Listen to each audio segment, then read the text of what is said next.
with what is required.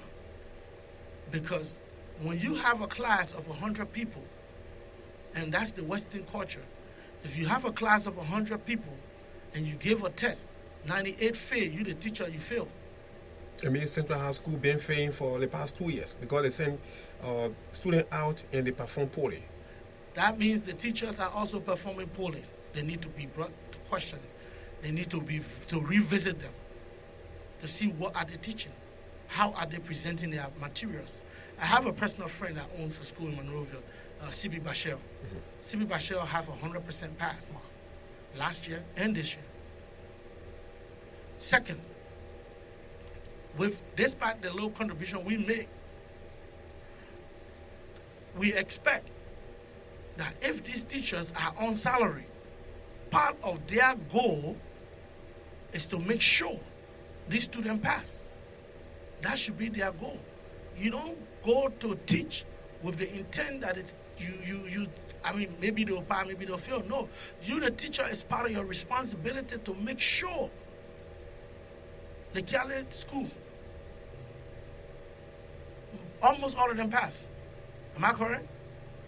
Yeah, for Simonica here they pass. Okay. That's an African session. Okay, so I think because Gbarpolu Central High is being treated as government institution, so the institutionalize the minds of the children.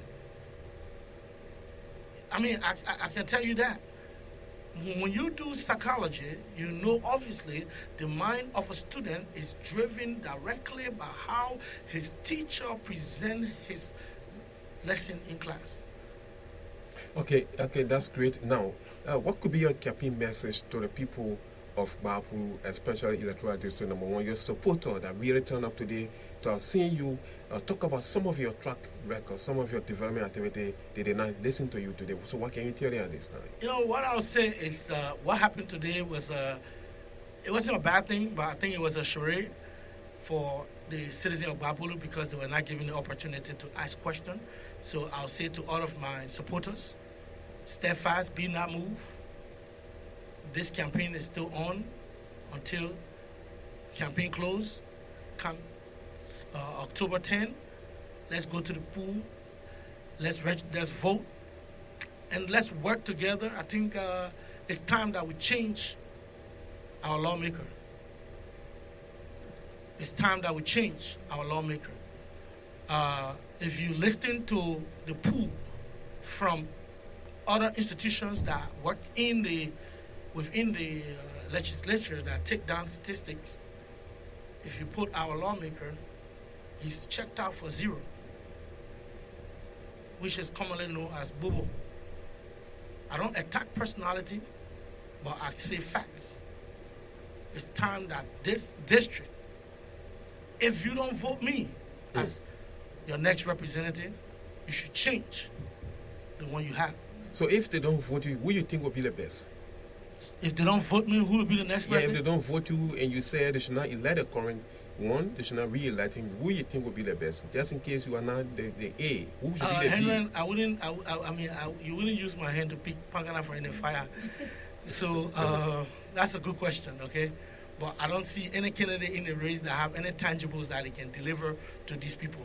So you are the best candidate. As far as I see it, I think I'm one of the best candidates that Gbarpolu district can have. Okay, I have tangibles. I can prove it. I have evidence. I can prove it. I can take them to the roads we're building. They can drive on some of it for 45 minutes non-stop. And those market women that didn't have the opportunity to bring their beta ball and plenty into the market, they're doing it now. One of the candidates, Coma, Mr. Coma, Ed Coma, our construction blessed his village, where he come from, where he hailed from. So we went through his town, which is a blessing. I thought he would join me, to make sure our, vision and dream further, having benefited our work. But anyway, every man has his own dream and goal, admiration, and I wish him the best in the process. I know he did go on a debate or on a debate, whatever it's called, today. And we wish to hit every village in town. I can assure you that our footprint will be left in Gbarpolu. What I'm trying to do is not to chase power, but to leave a legacy. Okay, that's good of you. So we're about to adjourn this because we can't just open the line for the people also to interact with you. They will also say that you're just talking and they just listening. I know. Yeah, some of them really want to call, but there's no network currently. We can reschedule maybe day after tomorrow, given our network failure in the county. We hope Lone Star can see reason to, avoid doing such thing to us.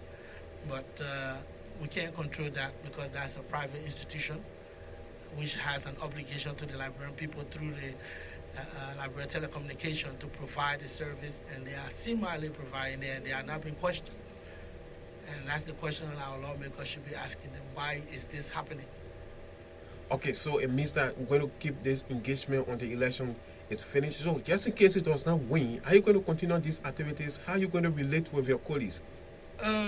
Just in case I don't win, it's not a terminology I will give out because I know my words can make me win. My words will win the heart of the people. In the events, it don't happen. It go on the contrary. Every project, I brought about 500 copies of our mission statement, our priority project. I have a group called DAFA, David Zinnah Factor. They have agreed, which will be an agricultural initiative. Should I win, that institution or my entire campaign team will be transformed into an NGO for farming purpose. Okay? And because everybody cannot go to capital. And I will hate to drive past someone and they say, we made that man, he passing by us like that. I would like to remain bound with those who work with me so I can create jobs for them that they too can make a living for their family. Okay, that's great. We're about to adjourn this interview. Is there any other thing that you want to talk about before your parting statement? Because I will surely call you here when there's network so that the people can have the time to interact with you. I know. I expected you to have asked questions about the AMC episode, but it's a good thing that we didn't go there. I want to thank you for inviting me in the studio. Ask about our presidential race. I'll tell you, I'll remain silent on that until we are engaged properly to decide who be our next president. But I'll remain silent. I want to thank you for inviting me to the studio, and I will look forward to coming back. And I can assure you that this engagement will be something that will continue until this election is over, maybe once a week. I'm here for the next couple of days to visit those villages that have, called for me to go and visit them. Okay, thank you, Honorable David K. Zinnah. It was great having you on this radio this evening. And it's a pleasure. All right, the voice of Honorable David K. Zinnah. He is one of the contestants in Electoral District Number 1, Gbarpolu. We want to unseat the current lawmaker who is also vying for re-election, Honorable Gbarpolu. On this note, let me say thanks for tuning in to this special interview. My name is MP Bolumanchio. Let me ask you to keep listening to this radio till 10 o'clock this evening. Bye-bye for now. Everybody go. I rap to rap peaceful elections. Anybody win all decision. From the top of to go straight up into your